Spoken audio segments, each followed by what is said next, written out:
How y'all doing? This is Oblivious, and I'm planning on doing this as a small intermission between chapters because, quite frankly, I don't think I'm going to be using any of these weapons, but I think I'd be doing a disservice to you guys if you didn't actually see what they do.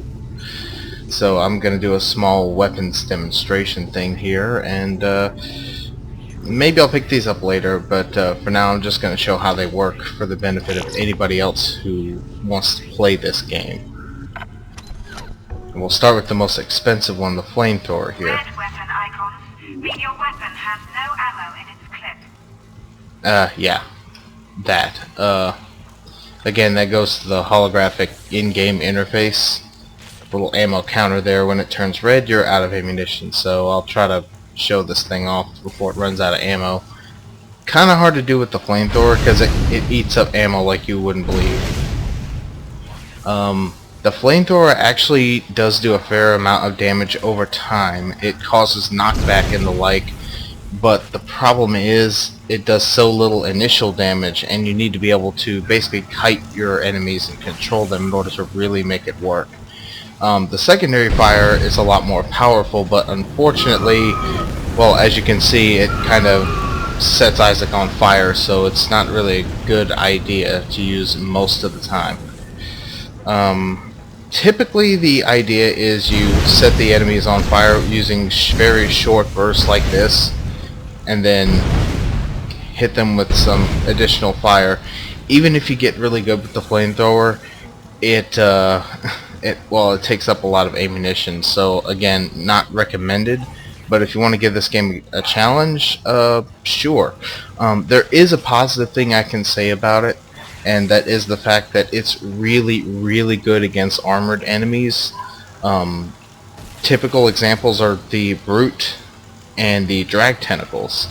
I've never used it against Guardians, so I'm not 100% sure about that. We'll get to those enemies later on, but yeah, great against swarms, which we'll run into in this chapter, chapter 2, and yeah, that's all I have to say about the flamethrower. Not a whole hell of a lot, unfortunately. The flamethrower is actually much better in the second game. I like it quite a bit.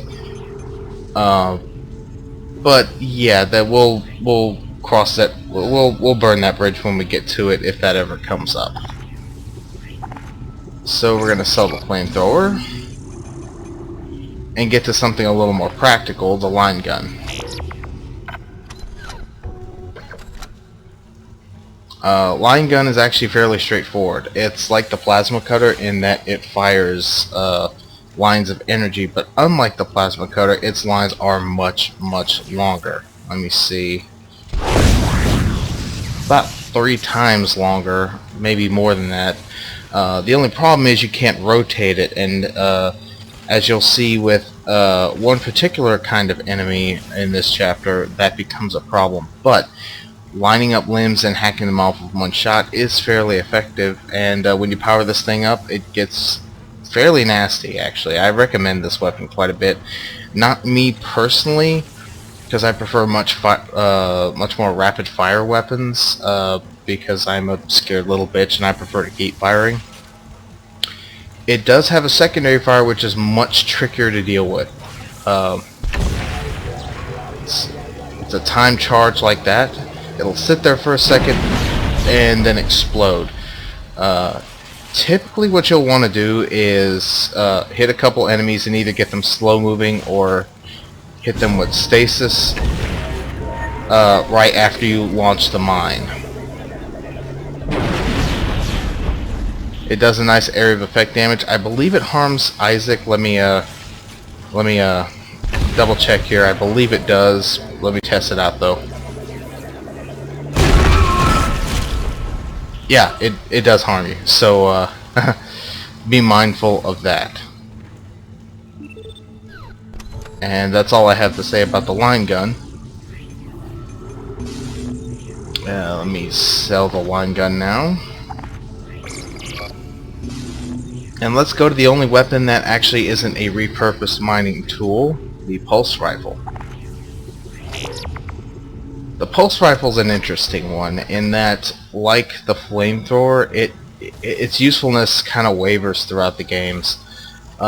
In this particular version, its ammo starts out kind of low, so you want to upgrade capacity as quickly as possible.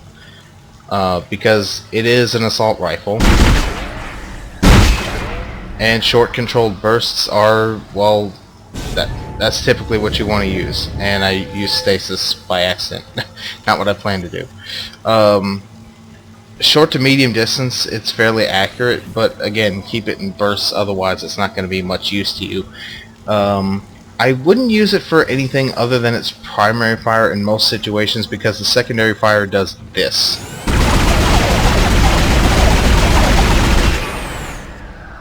And while I admit that does look badass, it's not practical in a lot of situations, because if you get surrounded enough for that to actually be practical for you, then not really sure what to say about that actually. It's very different playstyle, I suppose. But the problem is most enemies, after you take off a couple of limbs, can actually get under that, and it doesn't really help you much.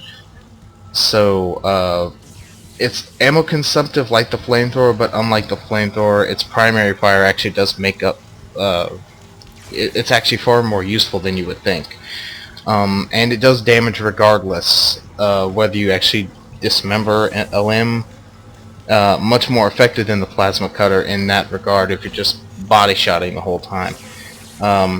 It has the highest damage per second if you're consistently hitting the enemies, but again, the accuracy is a little iffy as the distance increases. It's great for several particular encounters. Again, we'll get to that when we do.